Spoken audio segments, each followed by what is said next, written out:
Hello, everyone. Today we're talking about the Warlock the Undead from Van Richten's Guide to Ravenloft, my favorite Warlock. And I mean it. This is the best one. I love it. So, you basically decide as this Warlock to make a pact with a deathless being, as they describe it. Now, this could be a Draco-Lich, this could be a Lich, this could be a vampire, some type of ancient undead. You have made a deal to gain dark magics from this entity, and there are a lot of wonderful options out there.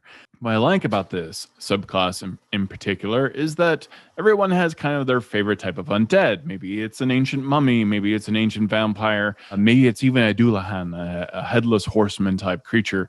Whatever it is, you take on some aspect of this creature later on in your first level feature form of dread. So, you can imagine any aspect of any of those monsters somewhat, when you change into your dread form, is very much associated with that. If I had made some kind of deal with some sort of sentient deathless Dullahan, I would maybe my head would disappear and I would appear headless as well for flavor.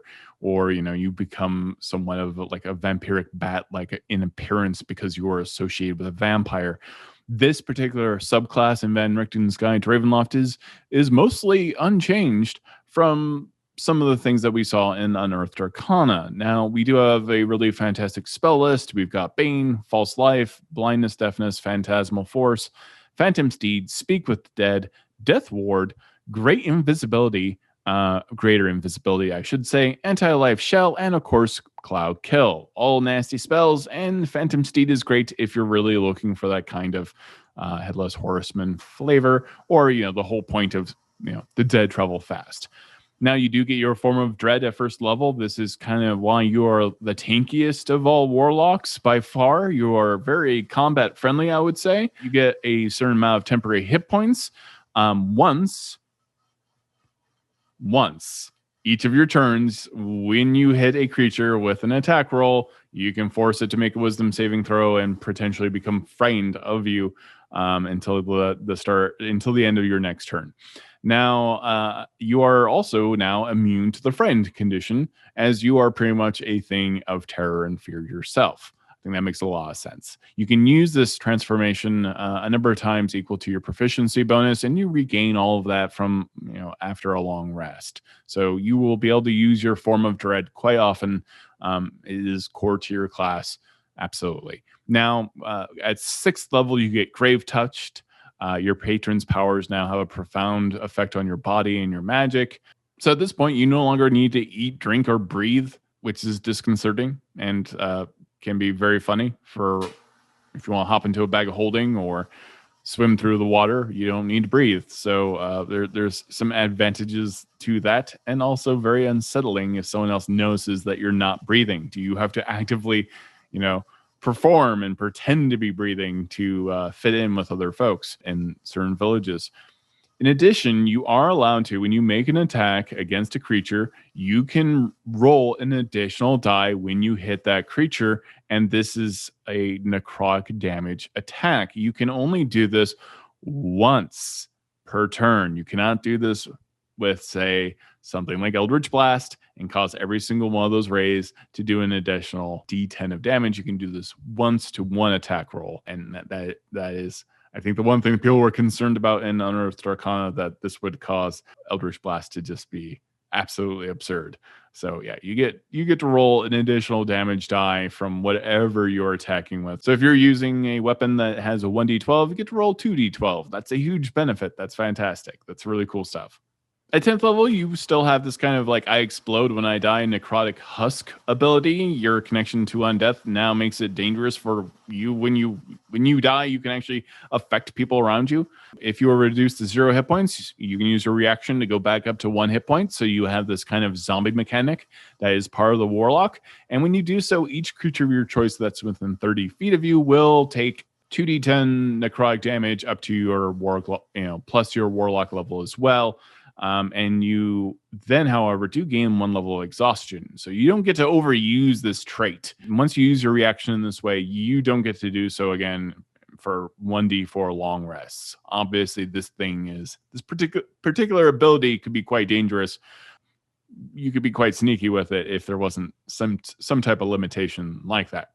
Now, 14th level, this is kind of the capstone, is the spirit projection ability. This allows you to basically become a spirit. You divorce yourself from your physical form for, I believe, about an hour, and also this requires concentration. So you get a number of benefits here. Your spirit and your body both gain resistance to slashing, bludgeoning, piercing damage. If you're casting any spell that is conjuration or necromancy, you don't need any material or semantic components, though if there is gold that is somehow in those components, those are not dismissed.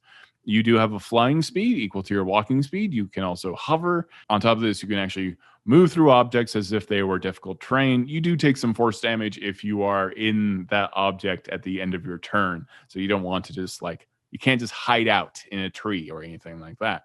Now, while you're also using this form of dread, once during each of your turns, when you deal necrotic damage to a creature, you regain hit points equal to half the amount of that necrotic damage that was dealt. This very much, speaks of being a life drainer, a vampiric-like creature. You are a siphon of life energy, and you bring that into yourself.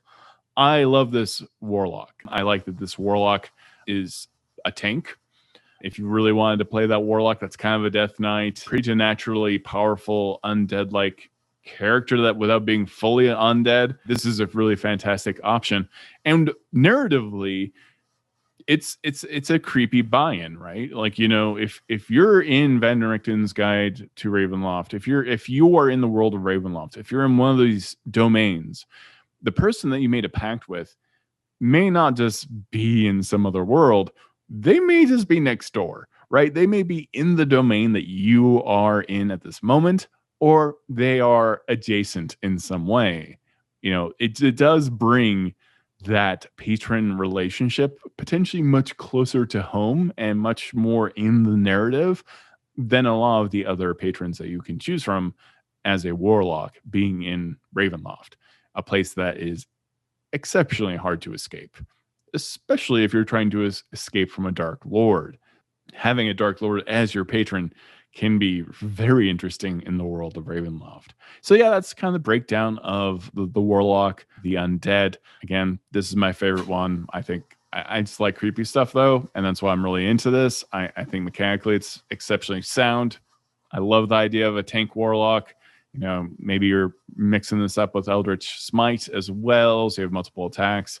You're frightening creatures. You can effectively become a ghost at the end of the capstone. So all around, just a really fun subclass. And I play tested the Unearthed Arcana and had a fantastic time. It's just really great. I hope you are enjoying my coverage of Van Richten's Guide to Ravenloft. It is one of my favorite source books to ever come out for D&D. It's remarkably well written. If you want to support more videos like this, we've got a whole bunch on Van Richten's Guide to Ravenloft. So subscribe, hit the button so that you are informed every time we make a new D&D video. And also, if you want to buy the book through the Amazon affiliate link as well, that helps support the channel. And we have a Patreon as well. Thank you so much for watching. Have a great day.